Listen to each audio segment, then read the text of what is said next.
ವೀಕ್ಷಕರಿಗೆ ನಮಸ್ಕಾರ. ನೀವು ನೋಡ್ತಾ ಇದ್ದೀರಾ ನ್ಯೂಸ್ 18 ಡಿಜಿಟಲ್. ನಾನು ದರ್ಶನ್ ನಾಯಕ್, ಉತ್ತರ ಕನ್ನಡ ಜಿಲ್ಲಾ ವರದಿಗಾರ. ಉತ್ತರ ಕನ್ನಡ ಜಿಲ್ಲೆಯ ಕಾರವಾರ ಅಂಕೋಲಾ ಕ್ಷೇತ್ರದಲ್ಲಿ ಈಗ ಏನಾದ್ರೂ ಒಂದು ಧಾರ್ಮಿಕ ಕಾರ್ಯ ಆಗಿರ್ಬೋದು, ಅದೇ ರೀತಿ ಎಂಟರ್ಟೈನ್ಮೆಂಟ್, ಕ್ರಿಕೆಟ್ ಆಗಿರ್ಬೋದು, ಹಾಗೆ ವಿವಿಧ ಸಾಂಸ್ಕೃತಿಕ ಕಾರ್ಯಕ್ರಮಗಳು ನಡೀತವೆ ಅಂದ್ರೆ ಅದಕ್ಕೆ ಆ ಜನಪ್ರತಿನಿಧಿಗಳ ಸಾಥ್ ಬೇಕೇ ಬೇಕಾಗತ್ತೆ. ಅದ್ರ ಜೊತೆಗೆ ಜನಪ್ರತಿನಿಧಿಗಳಿಂದ ಒಂದಿಷ್ಟು ಹಣ ಸಂಗ್ರಹವಾದ್ರೆ ಮಾತ್ರ ಆ ಆ ಭಾಗದಲ್ಲಿ ಒಂದಿಷ್ಟು ಕಾರ್ಯಕ್ರಮಗಳು ನಡೆಯಲು ಸಹಾಯವಾಗುತ್ತೆ.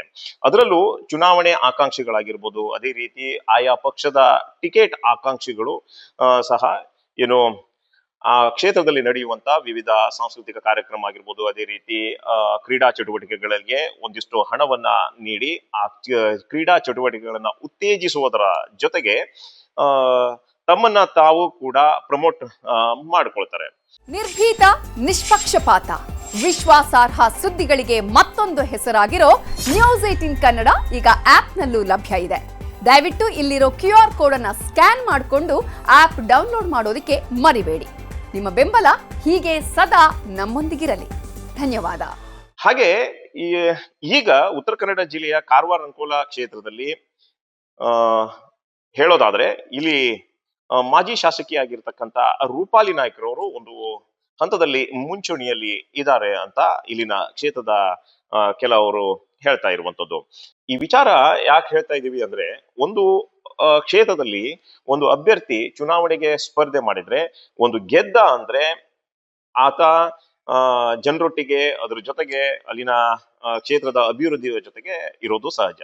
ಆದ್ರೆ ಸೋತರೆ ಆತ ಕೇವಲ ಚುನಾವಣೆಗೆ ಮಾತ್ರ ಸೀಮಿತವಾಗಿ ಆ ಒಂದು 4 ವರ್ಷಗಳ ಕಾಲ ಕ್ಷೇತ್ರದ ಮತದಾರರ ಜೊತೆ ಇಲ್ಲದೆ ಆತನ ಒಂದು ವೈಯಕ್ತಿಕ ಜೀವನದಲ್ಲೇ ಇರುವಂತದ್ದು ನಾವು ಕೇಳ್ತಾ ಇದ್ದೇವೆ, ಹಾಗೆ ನೋಡ್ತಾ ಇರುವಂತಹ ಒಂದು ವಿಚಾರ.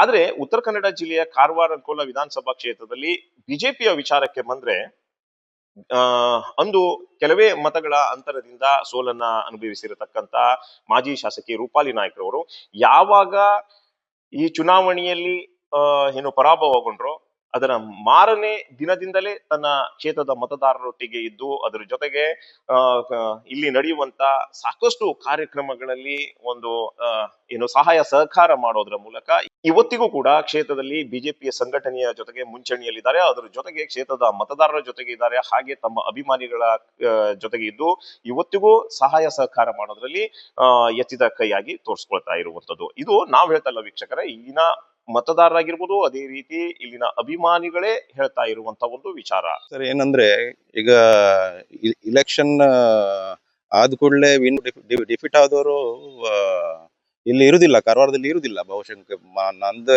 ಇದ್ರಲ್ಲಿ 25 ಇಯರ್ಸ್ ಕೆರಿಯರ್ದಲ್ಲಿ ಡಿಫಿಟ್ ಆದ ಕೂಡಲೇ ಅವ್ರು ಕಾರವಾರ ಬಿಟ್ಟು ಎಲ್ಲಾದ್ರೂ ಹೋಗ್ಬಿಡ್ತಾರೆ. ಯಾಕಂದ್ರೆ ಡೊನೇಷನ್ಗೋಸ್ಕರ ಯಾರ್ಯಾರು ಬರ್ತಾ ಇರ್ತಾರೆ, ಸ್ಪೋರ್ಟ್ಸ್ ಮಾಡ್ತಾರೆ ಅಥವಾ ಯಾವ್ದು ಫಂಕ್ಷನ್ಸ್ ಇರ್ತದೆ. ನಮ್ದು ಗ್ರೌಂಡ್ ಮೇಲೆ ನಾವು ಟೂರ್ನಮೆಂಟಿಗೆ ಹೋದವಾಗ ಯಾರು ಸಿಗುದಿಲ್ಲ ಆಗಿದ್ರು.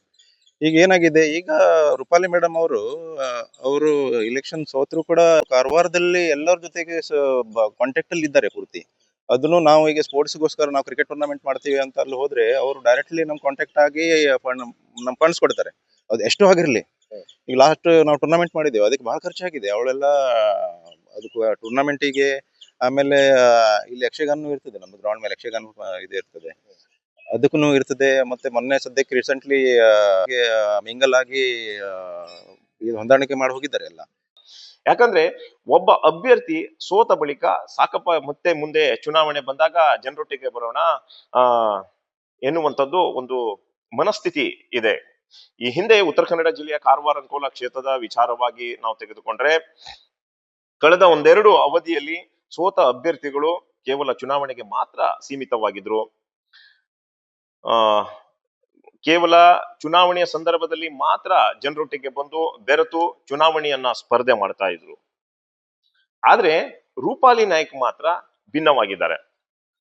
ಸೋತ್ರೂ ಕೂಡ ಸೋತ ಮಾರನೇ ದಿನದಿಂದಲೇ ಈ ಸೋಲು ತನ್ನ ಸೋಲಲ್ಲ, ಇದು ಗೆಲುವಾಗಿ ಕಂಡುಕೊಂಡು ಇವತ್ತಿಗೂ ಕೂಡ ಜನರೊಟ್ಟಿಗೆ ಇದ್ದು ಸಾಕಷ್ಟು ಕಾರ್ಯಕ್ರಮದಲ್ಲಿ ಸಹಾಯ ಸಹಕಾರವನ್ನ ಮಾಡಿ ಇವತ್ತು ಏನಾದ್ರೂ ಉತ್ತರ ಕನ್ನಡ ಜಿಲ್ಲೆಯ ಕಾರವಾರ ಅಂಕೋಲಾ ಕ್ಷೇತ್ರದಲ್ಲಿ ಅತಿ ಹೆಚ್ಚು ಎಂಟರ್ಟೈನ್ಮೆಂಟ್ ಕಾರ್ಯಕ್ರಮಗಳು ನಡೀತಾ ಇವೆ ಅಂದ್ರೆ ಮಾಜಿ ಶಾಸಕಿ ರೂಪಾಲಿ ನಾಯ್ಕರವರ ನೇತೃತ್ವದಲ್ಲಿ ಸಾಕಷ್ಟು ಕ್ರೀಡಾ ಚಟುವಟಿಕೆಗಳಾಗಿರ್ಬೋದು, ಸಾಂಸ್ಕೃತಿಕ ಕಾರ್ಯಕ್ರಮಗಳಾಗಿರ್ಬೋದು, ಅದ್ರ ಜೊತೆಗೆ ವಿವಿಧ ಧಾರ್ಮಿಕ ಕಾರ್ಯಕ್ರಮಗಳಿಗೂ ಸಹಿತ ಸಹಾಯ ಹಸ್ತವನ್ನ ಚಾಚಿದ್ದಾರೆ. ಹಾಗೆ ಅದೆಷ್ಟೋ ಬಡವರ ಶಿಕ್ಷಣಕ್ಕೆ ಸಹಾಯ ಸಹಕಾರವನ್ನ ಮಾಡಿರುವಂತಹ ಸಾಕಷ್ಟು ಉದಾಹರಣೆಗಳು ಸಹಿತ ಈಗ ಇರುವಂತದ್ದು.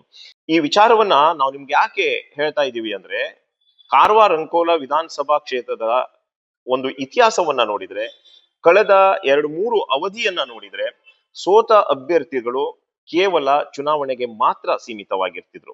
ಅಂದ್ರೆ ಇವರು ಜನರೊಟ್ಟಿಗೆ ಬೆರೆಯೋದು ಚುನಾವಣೆಗೆ 1 ವರ್ಷನೋ ಅಥವಾ 6 ತಿಂಗಳನೋ ಇರಬೇಕಾದಂತ ಒಂದು ಸಂದರ್ಭದಲ್ಲಿ ಮಾತ್ರ ಬೆರೆತು ಜನರೊಟ್ಟಿಗೆ ತಾನು ಒಬ್ಬ ಚುನಾವಣೆಯ ಕಣದಲ್ಲಿದ್ದೇನೆ ಎನ್ನುವಂಥದ್ದನ್ನ ತೋರಿಸ್ಕೊಳ್ತಾ ಇದ್ರು.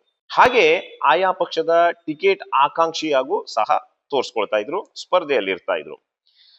ಆದ್ರೆ ಈ ವರ್ಷದ ಈ ಅವಧಿಯನ್ನ ನೋಡಿದ್ರೆ, ಸೋತ ಅಭ್ಯರ್ಥಿಯಾದಂತ ಮಾಜಿ ಶಾಸಕಿ ರೂಪಾಲಿ ನಾಯ್ಕರವರು ಈ ಹಿಂದಿನ ಅಭ್ಯರ್ಥಿಗಳ ಹಾಗೆ ಮಾಡದೆ, ಸೋತ ನಂತರ ಇಲ್ಲಿನ ಕ್ಷೇತ್ರ ಬಿಟ್ಟು ಹೋಗದೆ ಅಥವಾ ಜನರೊಟ್ಟಿಗೆ ಇಲ್ಲದೆ ಇರದೆ, ಇವರು ಇವತ್ತು ಕ್ಷೇತ್ರದ ಜನರೊಟ್ಟಿಗೆ ಇದ್ದು ಕ್ಷೇತ್ರದ ಕೆಲವೊಂದು ಕಾರ್ಯದಲ್ಲಿ ಭಾಗಿಯಾಗಿ ಪಕ್ಕಾ ವಿರೋಧ ಪಕ್ಷದ ನಾಯಕಿಯಾಗಿ ಇವತ್ತು ಕೆಲಸವನ್ನ ಮಾಡ್ತಾ ಇರುವಂತದ್ದು ಕಂಡು ಬರ್ತಾ ಇದೆ. ಇದ್ರ ಬಗ್ಗೆ ಇಲ್ಲಿನ ಬಿಜೆಪಿ ಕಾರ್ಯಕರ್ತರಾಗಿರ್ಬೋದು, ಅದ್ರ ಜೊತೆಗೆ ರೂಪಾಲಿ ನಾಯ್ಕರವರ ಅಭಿಮಾನಿ ಬಳಗದವರೇ ಈ ಮಾತನ್ನ ಹೇಳ್ತಾ ಇರುವಂತದ್ದು. ಹಾಗೆ ಈಗ ವಾಸ್ತವವಾದಂತ ಒಂದು ಸತ್ಯ ಕೂಡ ಹೌದು. ಈಗಾಗಲೇ ಕೇಣಿ ವಾಣಿಜ್ಯ ಬಂದರು ಹೋರಾಟದಲ್ಲೂ ಸಹಿತ ಮಾಜಿ ಶಾಸಕಿ ರೂಪಾಲಿ ನಾಯ್ಕರವರು ಭಾಗಿಯಾಗಿ ಏನು ಇಲ್ಲಿನ ಮೀನುಗಾರರ ಜೊತೆ ನಿಂತು ವಾಣಿಜ್ಯ ಬಂದರು ಬೇಡ ಎನ್ನುವುದರ ಮಟ್ಟಿಗೆ ಹೋರಾಟವನ್ನ ಸಹಿತ ಮಾಡಿದ್ದಾರೆ. ವೀಕ್ಷಕರೇ, ಇದಿಷ್ಟಾಗಿತ್ತು ಉತ್ತರ ಕನ್ನಡ ಜಿಲ್ಲೆಯ ಕಾರವಾರ ಅಂಕೋಲ ವಿಧಾನಸಭಾ ಕ್ಷೇತ್ರದ ಹಿಂದಿನ ಇತಿಹಾಸವನ್ನ ತೆಗೆದುಕೊಂಡ್ರೆ, ಸೋತ ಅಭ್ಯರ್ಥಿ ಇವತ್ತು ಉತ್ತರ ಕನ್ನಡ ಜಿಲ್ಲೆಯ ಕಾರವಾರ ಅಂಕೋಲ ಕ್ಷೇತ್ರದ ಜನರೊಟ್ಟಿಗೆ ಹೇಗೆ ಇದ್ದಾರೆ, ಅದ್ರ ಜೊತೆಗೆ ಇಲ್ಲಿ ಯಾವುದೇ ರೀತಿಯಾದಂತ ಕ್ರೀಡಾ ಚಟುವಟಿಕೆ ಆಗಿರ್ಬೋದು, ಸಾಮಾಜಿಕ ಕಾರ್ಯಕ್ರಮಗಳಾಗಿರ್ಬೋದು, ಅದೇ ರೀತಿ ಧಾರ್ಮಿಕ ಕಾರ್ಯಕ್ರಮದಲ್ಲಿ ಯಾವ ರೀತಿ ಭಾಗಿಯಾಗಿ ಆರ್ಥಿಕ ಸಹಾಯವನ್ನ ಮಾಡ್ತಾ ಇದ್ದಾರೆ, ಹಾಗೆ ಇವತ್ತು ಕ್ರೀಡಾ ಚಟುವಟಿಕೆಗಳಿಗಾಗಿರ್ಬೋದು, ಬೇರೆ ಬೇರೆ ಚಟುವಟಿಕೆಗಳಿಗೆ ಯಾವ ರೀತಿ ಉತ್ತೇಜಿಸ್ತಿದ್ದಾರೆ ಎನ್ನುವಂತ ಬಗ್ಗೆ ತಿಳಿಸುವಂತಹ ಒಂದು ಪ್ರಯತ್ನ. ಇನ್ನಷ್ಟು ಮಾಹಿತಿಯೊಂದಿಗೆ ಮತ್ತೆ ನಾವು ನಿಮ್ಗೆ ಸಿಗ್ತಾ ಇರ್ತೀವಿ. ಅಲ್ಲಿ ತನಕ ನೋಡ್ತಾ ಇರಿ ನ್ಯೂಸ್ 18. ನಿರ್ಭೀತ, ನಿಷ್ಪಕ್ಷಪಾತ, ವಿಶ್ವಾಸಾರ್ಹ ಸುದ್ದಿಗಳಿಗೆ ಮತ್ತೊಂದು ಹೆಸರಾಗಿರೋ ನ್ಯೂಸ್ 18 ಕನ್ನಡ ಈಗ ಆಪ್ನಲ್ಲೂ ಲಭ್ಯ ಇದೆ.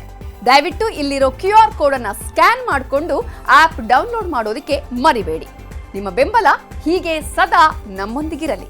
ಧನ್ಯವಾದ.